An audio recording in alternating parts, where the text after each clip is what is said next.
What role should military commanders play in the prosecution of sexual assault? Military brass and senators squared off about just that topic earlier today. With more on the debate, Wall Street Journal's Julian Barnes joins us from Washington. Julian, set the scene for us. What was happening here?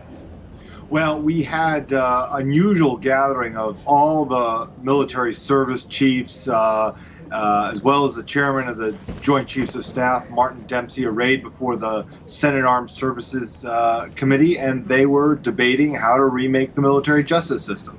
And now this comes on the heels of surveys about sexual assault in the military that were really quite jaw-dropping. Thousands and thousands of sexual assaults according to surveys, and I guess part of this is to try and solve that problem, right?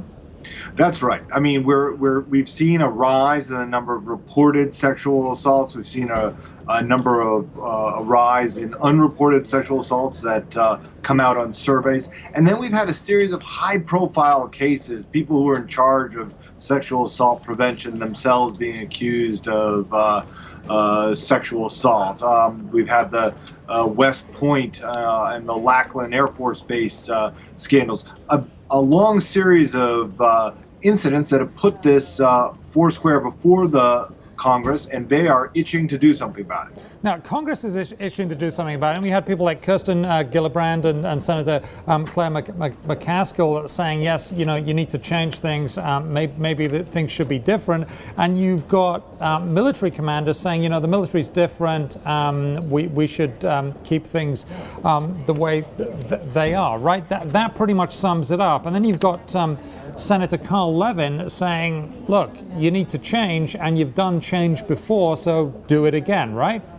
That's exactly right. We have on one side McCaskill, Gillibrand, Susan Collins, who want to have some make the military justice system more like the civilian system. You have the leaders of the military services saying, hey, there's a reason that commanders have way more power in this system than judges might in the civilian system. And Carl Levin is trying to balance both views here. He has not come out and said he'll back the Gillibrand legislation, but he hasn't said he'll block it either. And he is trying to find a middle path and keep pressure on the military commanders to change. Now, there is a real case for change here. I mean, the numbers that were coming out, tens and tens of thousands of sexual assaults based on surveys, there is an indication that things should change. What happens next? Well, in the next week, we're going to have a markup of the major policy bill that comes out of the Senate Armed Services Committee, and that's going to show where the Democrats are going to push this reform. And then we'll have to see how it goes from there. Most likely there will be a large-scale change in that bill. But, Republicans like Jim Inhofe and Lindsey Graham are opposed, and they could try to block it.